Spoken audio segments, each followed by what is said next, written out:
celui qui est à côté de toi, dis-lui, sois la bienvenue ce matin dans la présence de Dieu.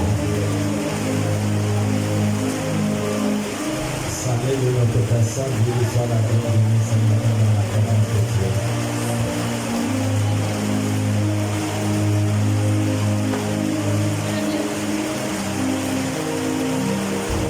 Je vous assure que il y a beaucoup qui n'ont pas vu ce matin, mais qui ont bien dormi hier. Mais toi et moi, nous avons eu la grâce de nous lever ce matin, de venir dans la présence de Dieu. À cause de cela, levons-nous voir. Bénissons et remercions encore ce grand Dieu qui ne cesse de nous donner le souffle de vie.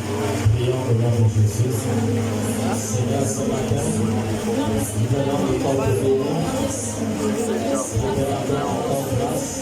Toi qui nous apportes encore cette opportunité de voir ce jour. Beaucoup ont désiré arriver à ce jour, mais malheureusement, ils ne sont pas arrivés. Seigneur, merci pour la grâce, Seigneur, que tu nous apportes. Merci, Seigneur, pour ta présence, Seigneur, dans ce lieu. Merci pour les hommes. Merci pour ton esprit, Saint-Esprit. Merci. Merci, Saint-Esprit, pour ta présence. Merci, Jésus. Merci. Merci. Merci, Saint-Esprit. Au nom de Jésus, que nous avons prié. Amen, amen. Acclamons le Seigneur. Le Seigneur.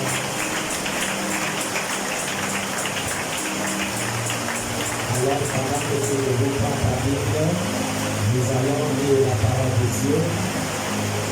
Dans ta Bible, nous sommes dans le livre de Genèse. Genèse au chapitre 22. C'est pas si quelqu'un peut nous aider dans la lecture. Genèse 22, 1 à 18. Quelqu'un peut nous aider dans la lecture. Genèse 22, 1 à 18. Lisons la parole de Dieu dans Genèse 22, verset 1 à 18.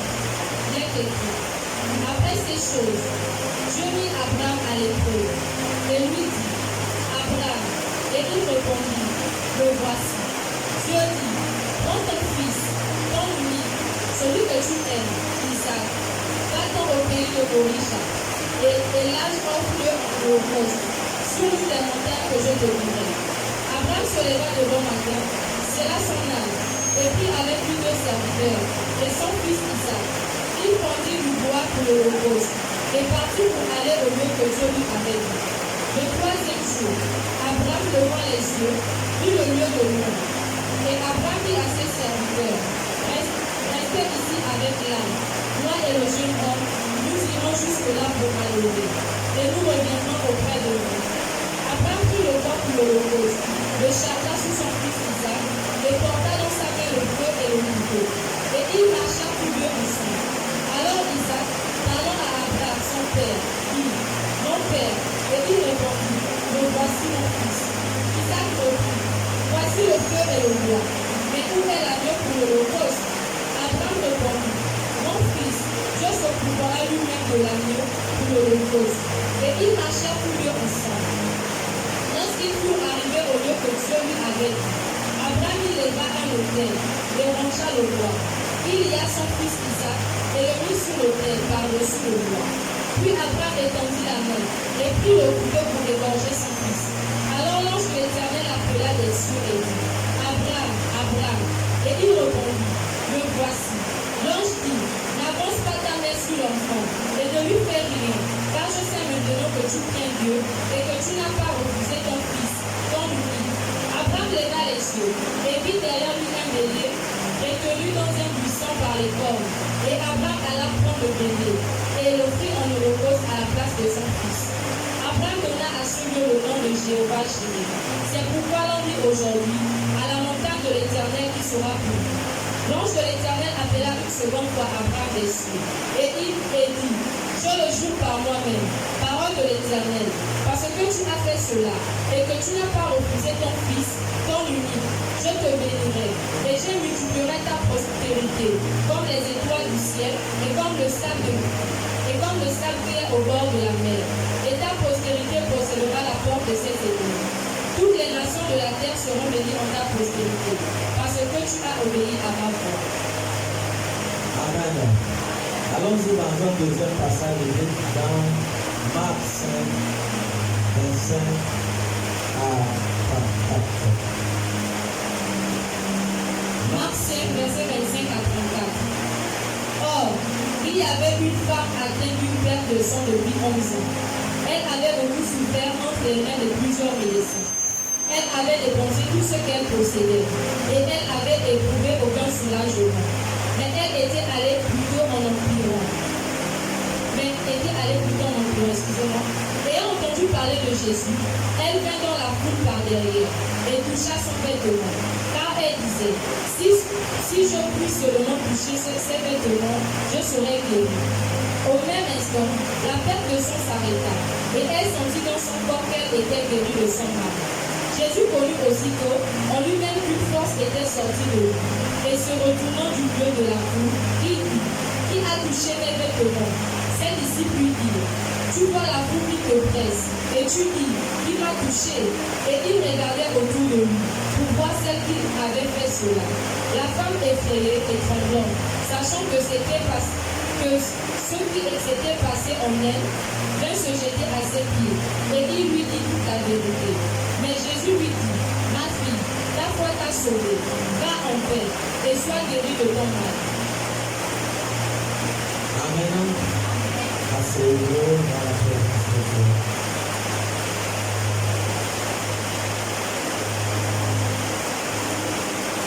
Le thème de ce matin, c'est la foi. Le thème de ce matin, c'est la foi.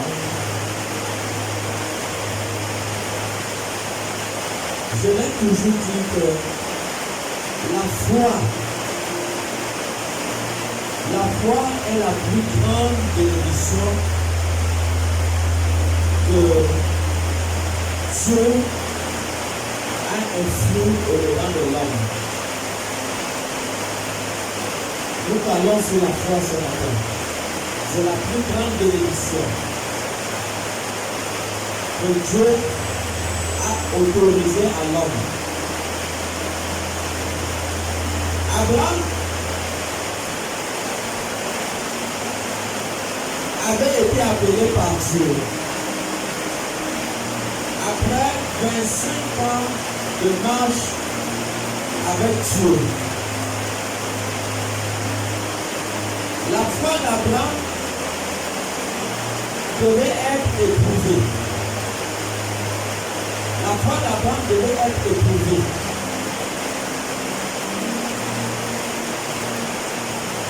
Dieu va dire à Abraham, donne-moi ton unique fils.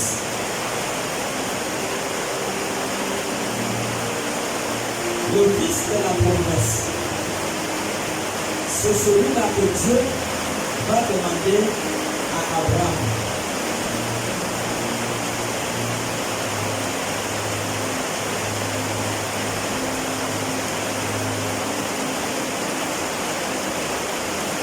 Abraham ne va même pas réfléchir. Abraham va prendre Isaac et va commencer à monter dans le lieu où Abraham devait sacrifier Isaac. C'est par la foi qu'Abraham s'est engagé. C'est par la foi. Abraham n'a pas réfléchi.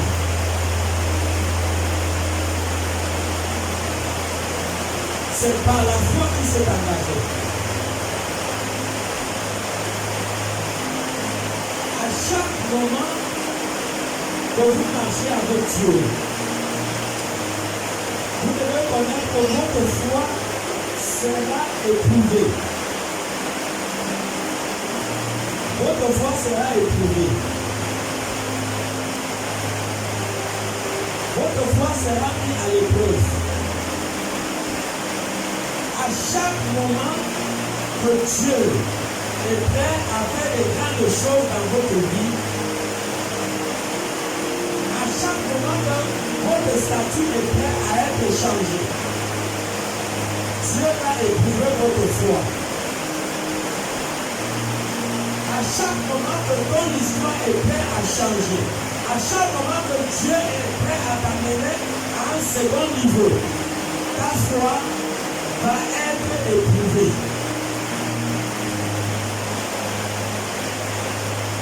Voilà pourquoi Dieu va devoir éprouver la foi d'Abraham.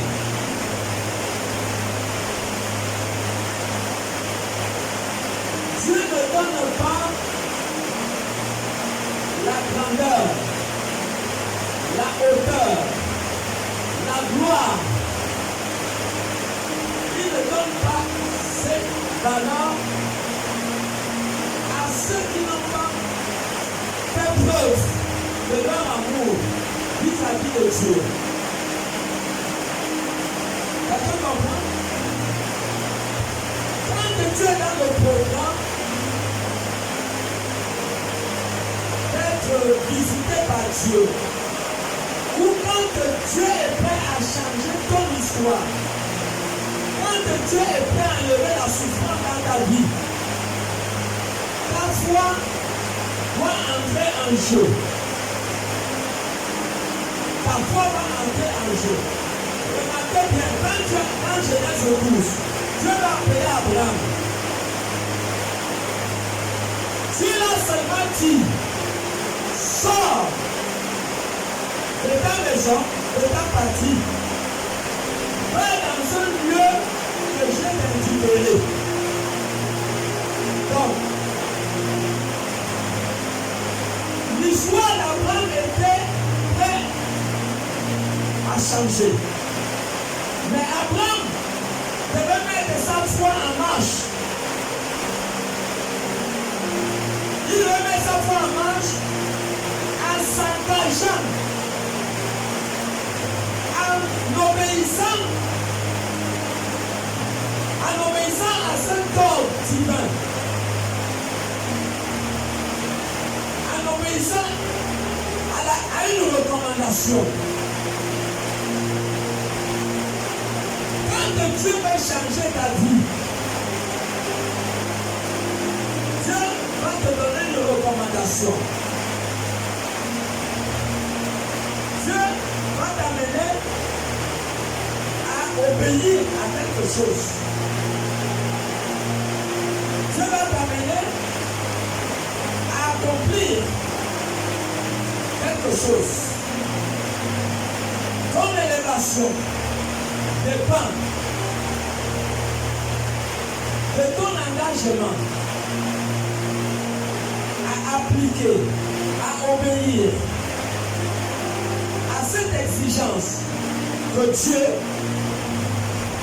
te donne.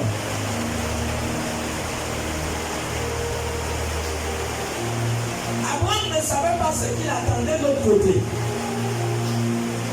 Il ne savait pas. Quand Dieu te commissionne, quand Dieu te dit de faire quelque chose, Dieu ne te dira pas pourquoi il te dit de faire ça.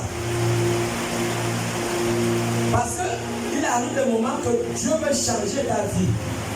Si Dieu voit la souffrance, Dieu voit la maladie, Dieu voit les combats, Dieu voit les guerres qui font face à ta personne, il faut bien qu'il intervienne. Dieu voit que tu es resté souffrant dans une position très longtemps. Il faut que Dieu intervienne. Mais pour que Dieu intervienne, il faut que Dieu voit au-delà de toi si tu es digne de recevoir ce qu'il est prêt à te donner. Quelqu'un comprend? Il faut que Dieu voit si tu es digne de recevoir ce qu'il est prêt à te donner. Quand Abraham va obéir à Dieu pour aller sacrifier Isaac, vous suivez? Est-ce que Dieu avait vraiment besoin du sacrifice d'Isaac? Dieu n'avait pas vraiment besoin du sacrifice d'Isaac. Mais qu'est-ce que Dieu cherchait véritablement? Quand Dieu veut changer ton histoire, quand Dieu veut changer ta vie, il arrive à un moment que ce n'est pas ce que tu peux donner à Dieu qui peut changer ton histoire. Parce que Dieu, pour que Dieu te change, te transforme, Dieu veut une qualité en toi et non ce que tu peux lui donner. Et c'est cette valeur que Dieu cherchait au-dedans d'Abraham. Ce n'est pas le sacrifice. Si c'était le sacrifice que Dieu cherchait, Dieu devait laisser pour que Isaac soit sacrifié. Mais nous voyons que dans la logique, ce n'est pas véritablement le sacrifice que Dieu cherchait. Donc comprends qu'à un certain moment, que Dieu veut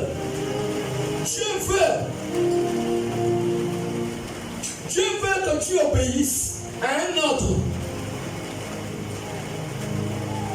Dieu veut que tu obéisses à une recommandation. Dieu veut que tu obéisses à une vocation. Il veut que tu obéisses à un appel. Tu ne sais pas ce qui est derrière l'obéissance à l'obéissance. Tu ne sais pas ce qui est derrière l'obéissance de cet appel que Dieu t'appelle. Tu ne sais pas la grandeur qui est derrière cet appel. Tout ce que Dieu veut que ses enfants obéissent pour voir si véritablement ils aiment Dieu. C'est ce que Dieu cherche.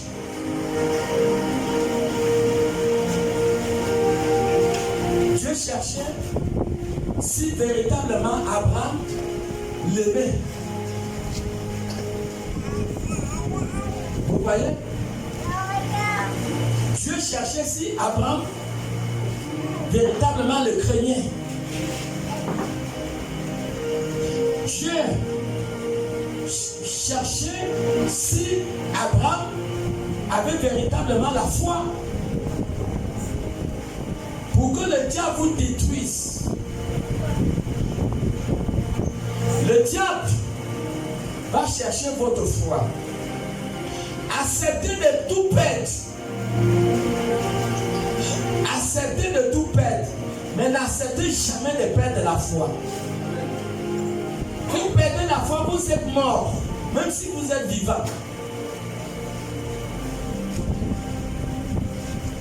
Ne permettez jamais une action dans votre vie qui va faire en sorte que vous n'ayez plus la foi.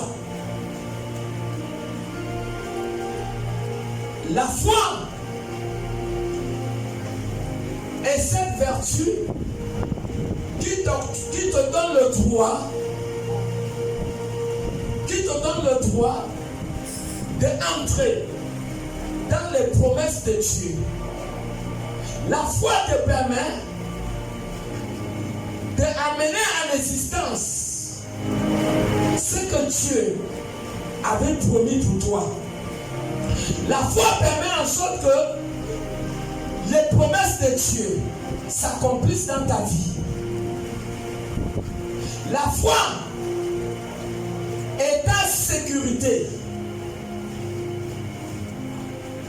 Tant que tu as la foi, le diable ne pourra jamais t'atteindre. Tant que tu as la foi, tu vas marcher sur les sorciers. Même si ce village, c'est un village où il y a tous les grands sorciers. Mais la foi te permet de marcher au milieu des sorciers. Et rien ne pourra t'atteindre. 1 Jean 5, 4. Rien ne pourra t'atteindre à cause de la foi. La foi, elle est puissante. C'est la foi qui te permet de résister contre la sorcellerie. La foi, 1 Jean 5, le verset 4. 1 Jean 5 au verset 4. Qui est celui qui a triomphé du monde? Sinon celui qui croit que Jésus est le Fils de Dieu.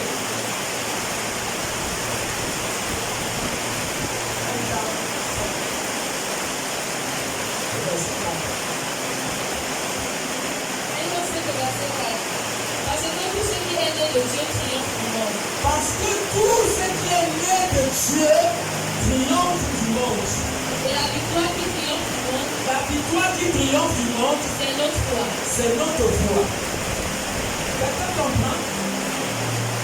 Tout ce qui est né de Dieu, vous savez, des obstacles partout. À l'école, les sorciers peuvent décider que tu n'arrives pas à l'université. À l'école, les sorciers peuvent décider de te faire échouer aux examens. Au travail, les amis peuvent décider de détruire ton travail, de te poser des problèmes avec le patron. Il y a des obstacles partout. Dans la famille, il y a les dangers de la sorcellerie. Si vous n'avez pas la foi, c'est la foi qui te donne le pouvoir, la puissance d'aller de l'avant dans la vie. Tu ne peux pas arriver. Tu ne peux pas atteindre ta destinée sans la foi. Tu ne peux pas vaincre sans la foi. Toutes les batailles se font par une seule vertu, par la foi. Tous ceux qui ont marché avec Dieu, ils ont vaincu par la foi. Abraham a vaincu par la foi. C'est par la foi que David a été vainqueur. C'est par la foi que Noé a construit l'arche. Tous les patriarches ont fonctionné avec la foi. C'est par la foi que Rahab, la prostituée, a pu protéger les espions des enfants d'Israël. Et elle a été sauvée. C'est par la foi. N'acceptez pas de perdre la foi. La terre, c'est le Far West. La terre, c'est le Far West, c'est la guerre, c'est le plus fort qui gagne. Vous ne pouvez pas vous mesurer aux forces des ténèbres. Éphésiens 6 dit que nous avons à lutter. Dit à partir du verset 12. La vie, c'est la guerre. Vous comprenez, il y a des gens qui ont perdu leurs parents jeunes. Pourquoi? Parce qu'il y a des parents qui n'ont pas compris que la vie, c'est la guerre, la vie, c'est le combat. Mais vous ne pouvez pas faire ce combat sans la foi. Vous ne pouvez pas gagner. Éphésiens 6 à partir du verset 11. Éphésiens 6 à partir du verset 11. Revêtez-vous de toutes les armes de Dieu. Voilà pourquoi il faut se revêtir des armes de Dieu. Afin de pouvoir tenir ferme contre les ruses du diable. Pour tenir ferme contre les ruses du diable, tu dois te revêtir des armes. Car nous n'avons pas à lutter contre la chair et le sang. La guerre ne fait pas longtemps après ton frère, là sans le problème. Ne fait pas le temps après ton frère le problème. La guerre, c'est pas ton frère, mes amis. La guerre, c'est pas ta soeur, mes amis. La guerre, c'est contre les esprits qui sont là, qui divisent les familles, qui provoquent les guerres, qui provoquent les fléaux, qui tuent. Oui. Mais contre les dominations. Notre combat, c'est contre les catégories des démons. Ils sont très là, ils ont beaucoup la force. On les appelle les dominations. Contre les autorités. Les autres catégories de démons, on les appelle les autorités. Vous ne pouvez jamais les affronter sans être revêtu de la foi. Si vous n'avez pas la foi, vous ne pouvez pas leur faire face. Ce sont les démons qui ont la force. Oui. Contre les princes de ce monde de ténèbres. Les princes des ténèbres de ce monde. Contre les esprits méchants dans les lieux célestes. Les esprits méchants, vous allez vous en sortir comment? Si vous n'avez pas la foi contre ces esprits, ne pouvez pas vous en sortir sans la foi. La foi, c'est quoi? La foi, c'est une ferme assurance.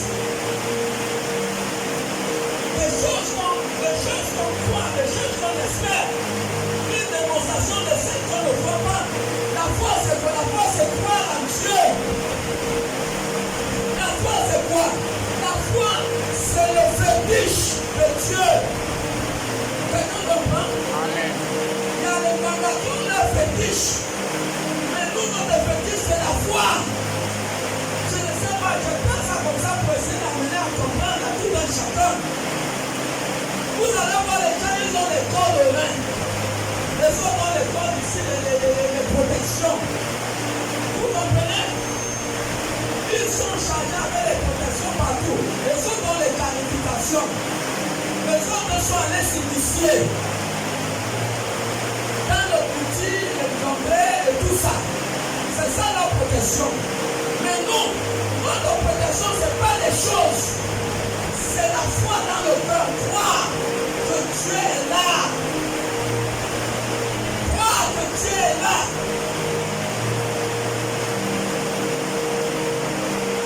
Verset 15. Verset 15. Mettez vos chaussures à vos pieds. 16. Verset 16. Prenez par-dessus tout cela le bouclier de la foi. Prenez tout ce par-dessus tout cela, le bouclier. Est-ce qu'il y a quelqu'un dans ce lieu? Il y a quelqu'un qui dit Amen. Le bouclier, c'est quoi? Le bouclier, c'est les choses que les policiers ont. Quand il y a des grèves, quelqu'un comprend? Lorsqu'il y a des grèves, vous voyez les policiers ont le truc là. C'est ça qu'on appelle le bouclier. Et c'est ça. Tu ne peux jamais t'en sortir. Les esprits ne te montrent pas de rendre misérable et pauvre, alors que tu es né avec une grande étoile. Tu es né avec une grande étoile, mais le fait que tu as négligé les choses spirituelles, tu as négligé le spirituel. Lorsque tu négliges le spirituel, les esprits, les démons, ils envahissent la maison, ils envahissent ta vie. Tu ne peux pas avancer. Peu importe les efforts que tu pourras faire, tu ne pourras pas avancer. Pourquoi? Parce que tu n'es pas protégé, parce que tu n'es pas sécurisé, parce que Dieu n'est pas avec toi.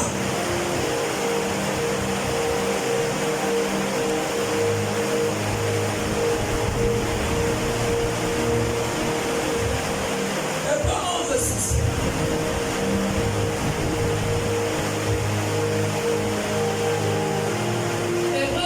Verset 6. Or, sans la foi, il est impossible de lui être agréable. Il est impossible d'être agréable à Dieu. Car il faut que celui qui s'approche de Dieu. Arrête-toi là. Si vous n'avez pas la foi, vous allez être détruit. Tu es jeune, c'est pas maman qui viendra combattre pour toi. Maman va prier pour toi. Mais si tu n'as pas la foi, tu dois savoir que tu es atteignable. On peut t'atteindre. Les problèmes que les esprits causent, ce sont des problèmes que les docteurs ne peuvent pas résoudre. Ce sont des problèmes que les grands gangas ne peuvent pas résoudre. Tu n'es pas venu sur la terre pour accompagner les autres. À un certain moment, il faut te révolter. Regarde peut-être dans la famille. Peut-être la sorcellerie a détruit toute la famille. Les gens qui devaient le suivre, les gens sont au chômage, les gens sont à l'école, il n'y a pas de travail. Mais à un certain moment, on peut manipuler une famille une fois, deux fois, mais on ne doit pas manipuler une famille toutes les fois. Il faut que quelqu'un se lève. Quelqu'un doit se lever pour que les choses changent. Si vous ne vous levez pas, les choses ne peuvent jamais changer dans la famille. Il faut se lever. Il faut prendre conscience de Dieu, de revêtir du bouclier. On appelle cela le bouclier, la protection divine. Je vous assure qu'il y a des flèches mystiques, il y a des envoûtements, il y a toutes sortes de dangers. Sur cette terre, partout il y a des dangers. Mais attends, la première, la chose, la plus importante dans la vie d'une nation, c'est la sécurité. La sécurité. Voilà pourquoi les États-Unis sont puissants. Parce qu'ils ont compris. Ils ont compris le pouvoir sur l'armement. C'est la sécurité, mon ami. Dis-moi, on paye la vie en boulot. Le prix de la vie, c'est combien? La vie, tu ne la payes pas, mon ami. Les gens qui ont eu l'argent des milliards et des milliardaires, ils pouvaient payer la vie, mais on ne la paye pas.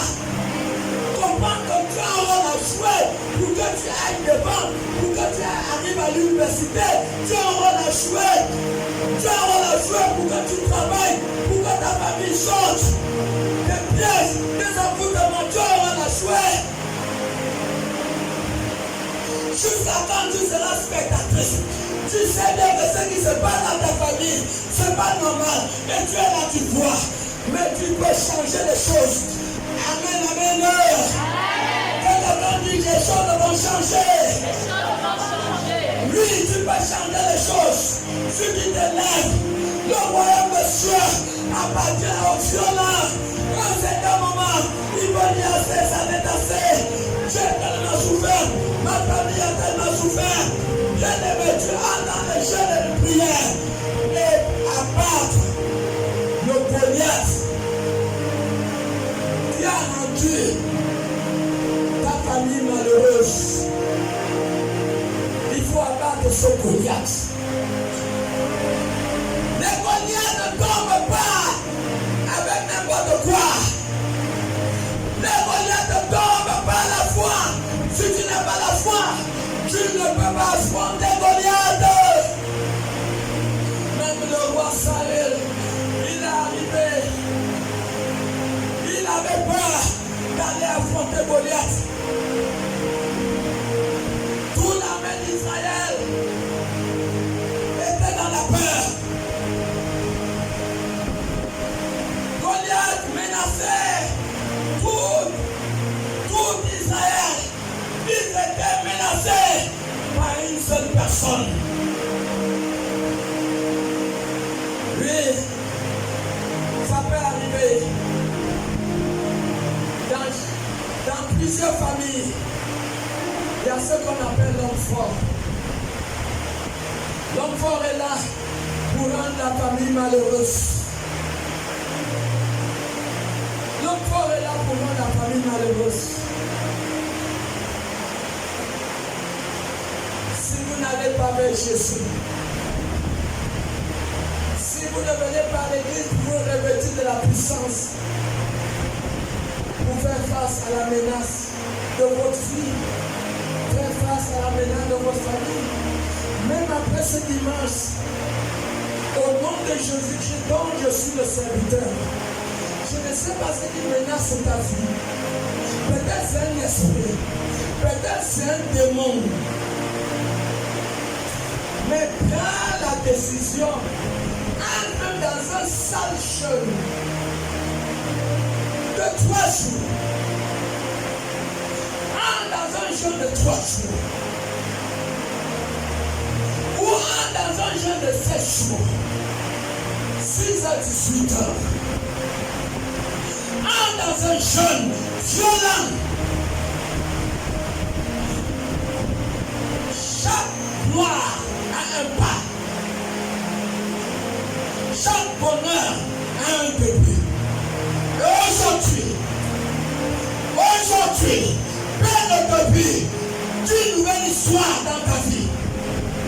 On ne dit pas demain, aujourd'hui. Aujourd'hui, mon ami, c'est maintenant. La Bible dit que lorsque vous entendrez la voix du Seigneur, n'endurcis pas ton cœur. Aujourd'hui, ce qui a rendu ta vie malheureuse, tu peux prendre la décision de te revêtir du bouclier. Le bouclier de la foi qui s'obtient en partenariat avec Jésus. En partenariat avec Jésus. Abandonne tout ce qui va te rendre coupable devant Dieu. Abandonne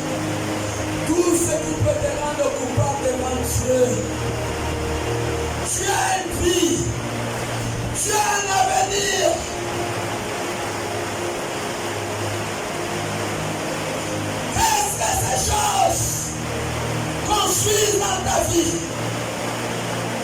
Quelle est la valeur que ces choses ajoutent dans ta vie? Est-ce que ces choses peuvent ajouter un jour de ta vie? Est-ce que ces choses peuvent ajouter un jour de ta vie? Est-ce que ces choses tombent un compte en banque pour dire voilà ce qui me rend coupable devant Dieu, voici ce que ça me produit? Non, ça ne te construit pas, ça te détruit. Tu as une vie et dans le calendrier de Dieu, Dieu a marqué le nombre d'années que tu dois faire sur la terre. N'accepte pas que le diable t'ait arraché un seul jour de ta vie. Ne l'accepte pas. Ne l'accepte pas. Ne l'accepte pas. Réveille-toi du bouclier de la foi.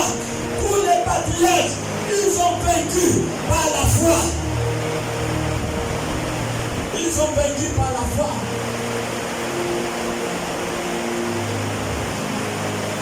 Par la foi.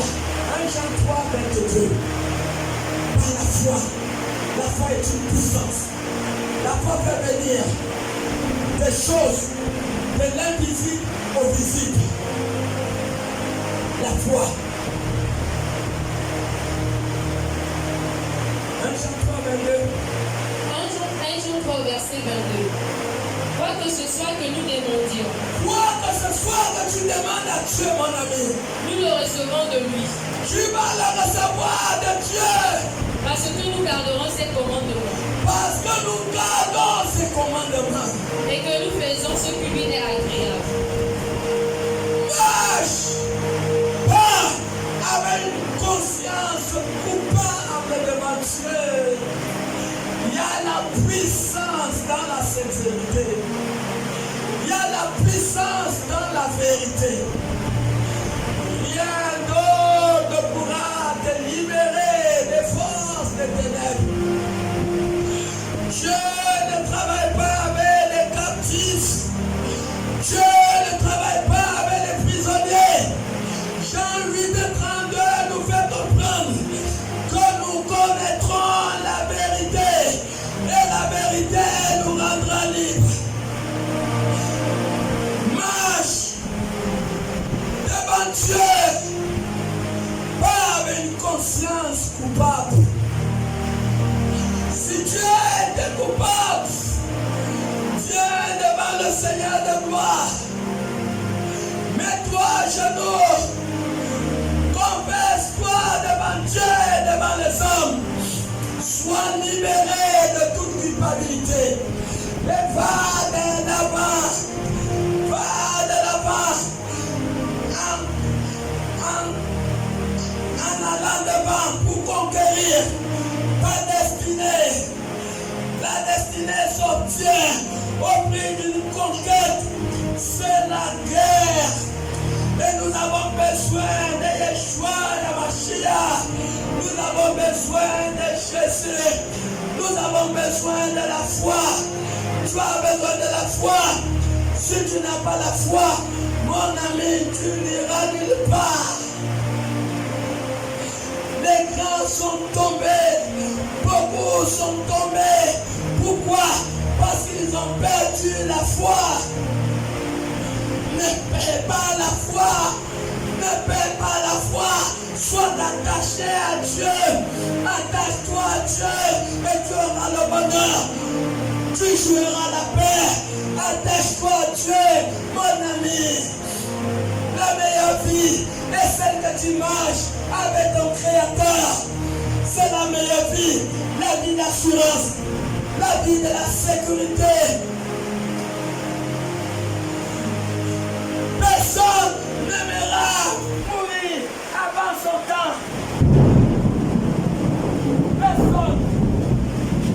Personne, mon bien-aimé, n'aimerait mourir avant son temps.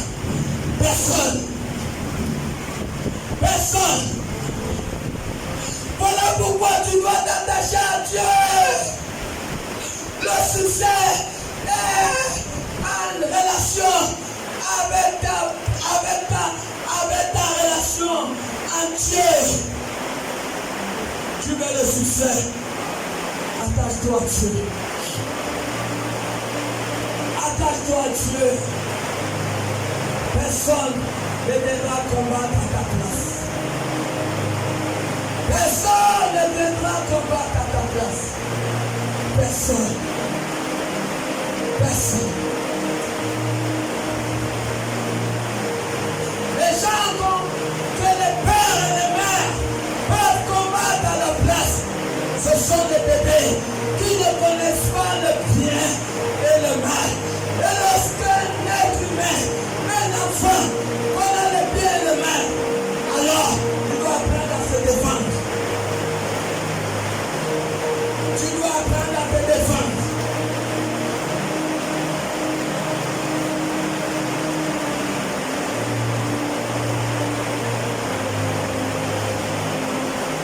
Dieu n'avait pas besoin du sacrifice d'Abraham. Tout ce que Dieu voulait, il voulait voir si Abraham le craignait. Quand Dieu va changer ton histoire, Dieu va te mettre devant l'épreuve pour voir si tu l'aimes, si tu le crains. Dieu ne peut pas te donner un avenir meilleur. Dieu ne peut pas te donner la grandeur s'il n'a pas la conviction que tu le crains.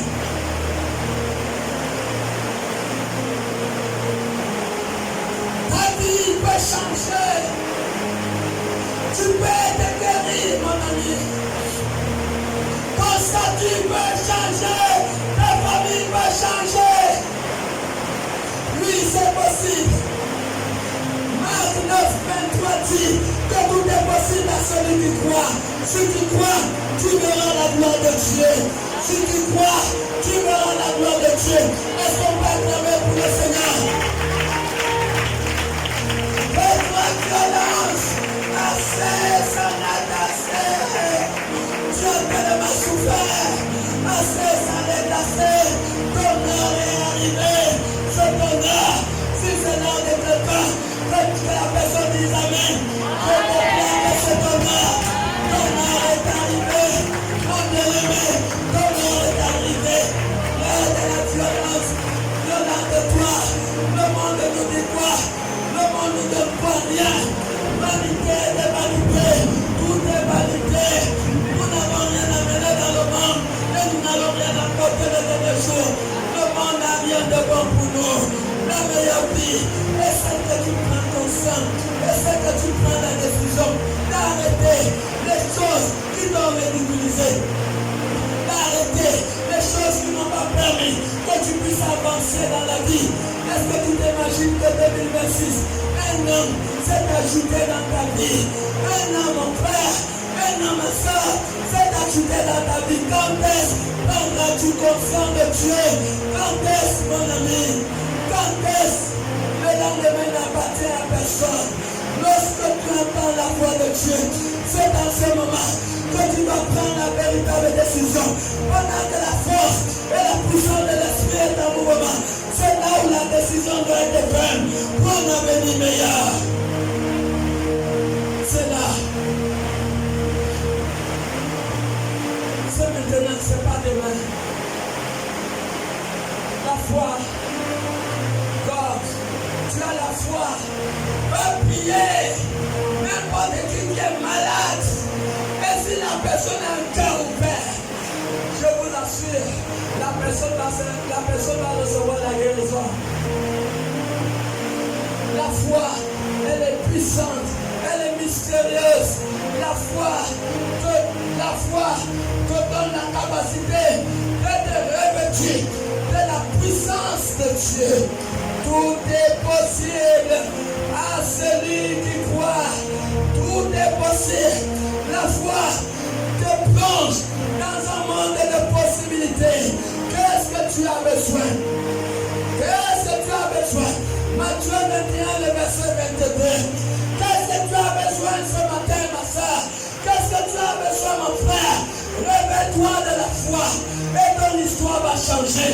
Matthieu 21, le verset 22. Matthieu 22, verset 22.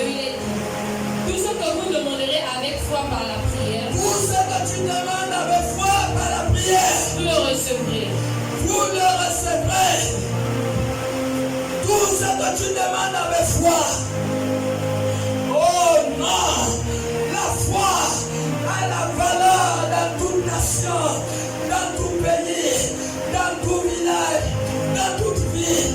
Elle a la même valeur, elle a la puissance. La foi a plus de valeur que le héros. La foi a plus de valeur que le dollar. Le dollar, les héros, le franc CFA ne peut pas te protéger des fusils nocturnes. L'argent ne peut pas te protéger du CPT. Mais la foi a le pouvoir de te protéger de tes ennemis. La foi est un bouclier. Pendant que tu dors, ça se transforme en une flamme de feu. Lorsque l'ennemi vient, on ne te trouve pas. Il voit seulement une flamme de feu. La foi, l'ennemi, ça sécurise ta vie. Ça sécurise ta maison. Dis-moi, où tu vas aller sans la foi? Même cette femme dans la Bible, elle se disait que l'argent avait le pouvoir partout. Non, l'argent, il y a un certain niveau que l'argent ne peut plus acheter. Il y a un certain niveau que l'être humain aura besoin de la foi.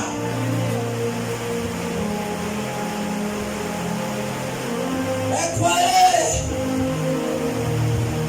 qu'à travers son argent, elle pouvait se procurer certaines choses. Il y a des choses que vous n'allez jamais obtenir par l'argent. Il y a des choses, il y a des niveaux de vie. Il y a des réalités dans la vie. Que ce n'est pas l'argent qui résout ces problèmes. Vous aurez besoin de votre Créateur. Vous aurez besoin de Dieu. Et vous aurez besoin d'activer la puissance de Dieu dans votre vie qui est la foi. Cette femme, elle pensait, comme elle avait beaucoup d'argent, comme beaucoup de gens aujourd'hui, j'ai vu des personnes qui ont beaucoup d'argent, qui sont malades, ils sont allés à l'étranger, au Maroc, pour aller se faire soigner, mais ils sont revenus dans le cercueil. Leur argent les a dessus. J'ai vu des grands quitter le Gabon, aller dans d'autres nations pour chercher à se soigner à cause de la quantité de leur argent. Mais l'argent a fini par le recevoir. L'argent peut te recevoir un jour. Je sais une parole. Somme 4:11. Celui qui habite à l'abri du Très-Haut repose une lampe du Dieu Tout-Puissant. Et combat avec le Seigneur. Oui, lorsque tu marcheras dans l'ombre de la vallée de la mort, il dit l'Éternel, Yeshua des armées, Elohim des armées, sera avec toi. Au milieu des sorciers, au milieu des dangers, Elohim des armées est avec toi. Il protège ta petite famille, il protège tes enfants. Il dit dans Ésaïe 43, je ne t'abandonnerai pas, je ne te laisserai pas. Mais lorsque tu marcheras dans le feu, il dit je serai avec toi pour te délivrer. Somme 103 dit, Somme 121 dit, je regarde vers le ciel. Il dit le secours me vient du ciel, le secours de Dieu me vient de l'Éternel. Le ciel et la terre. Le secours ne nous vient pas de l'argent. L'argent peut être utile à un certain niveau, mais nous aurons toujours besoin de Dieu. Tu auras besoin de Dieu. Dieu est incontournable. Incontournable. Incontournable. Marc 11. Incontournable. Marc 11. Vous allez voir les grands problèmes dans la vie. Écoutez bien. Vous avez un grand problème qui trouve la famille depuis 10 ans, 15 ans. Peut-être que chaque année, les gens meurent à la même date. Peut-être les gens ne réussissent pas. Ou les gens ne travaillent pas. Ou les gens ne vont pas en mariage. On appelle les grands problèmes les montagnes. Les montagnes ne se déplacent pas par n'importe quoi. Les montagnes se déplacent par la foi. Marc 23, 1. Marc 23, Marc 11, 23 à 24. Marc 11, verset 23 à 24. Je vous le dis en vérité. Je vous le dis en vérité. Si quelqu'un dit à cette montagne, Bien-aimé, oh God, arrête-toi là. Les canards font les canards. Amen. Les poules font les poules. Les chiens font les chiens. Quelqu'un comprend? Les oiseaux font les oiseaux. Les moutons font les moutons. Et un Dieu fait quoi? Des dieux. Est-ce qu'on peut acclamer pour le Dieu puissant? Psaume 82, verset 6. Il dit, j'avais dit que vous êtes des dieux. Un Dieu est celui qui dit que la terre soit et la terre fut. Que la lumière soit et la lumière était là. C'est ça la capacité de Dieu. C'est ça aussi la capacité de Dieu. Je m'énerve quand tu es dans un sac jeune. J'ai dit partout, ma maison était enfermée dans un calebasse. Je fais un acte prophétique. Je fabrique quelque chose comme une calebasse. Les gens dans une salle de prière. Pendant que je suis en prière, je prends cette calebasse, cette chose comme une indice, et je le brise. Je vois une onction dedans. Je proclame les paroles. Je déclare au nom de Jésus que tout le monde de ma famille qui était enfermé dans une relique, je déclare que cette relique soit brisée. Vous allez voir quand vous finissez cet acte, les choses vont commencer à changer dans la famille. Est-ce que quelqu'un l'a pour crier amen bien? Ça va changer au nom de Jésus. Je suis en train de te mettre en révolte à ces années d'affaires. Tu n'es pas venu pour accompagner les autres. Au nom de qui je ne suis pas venu accompagner les autres. Ça c'est ton heure. Ça c'est ton année. 2027 n'arrive pas sans que Elohim des armées puisse mettre ton témoignage au problème. Confirme-le par un grand amen.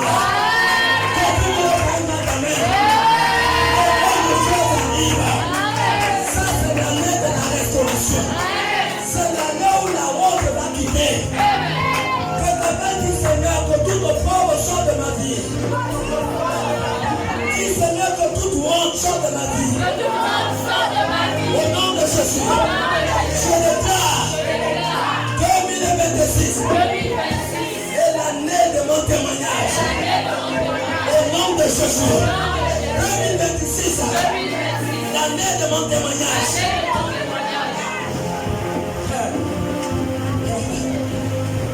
Un Dieu fait des dieux. Vous comprenez? Est-ce que vous pouvez comprendre ce qu'on appelle la foi? La foi est un monde de possibilités. Si tu crois, tu verras la gloire de Dieu. Reste frère. Ce que Dieu a dit, mon ami, il va l'accomplir. Peu importe le temps. Avec Dieu, ce n'est pas la question du temps. C'est question de continuer à croire.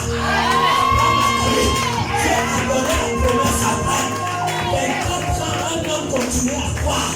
Et un jour, la promesse s'est accomplie.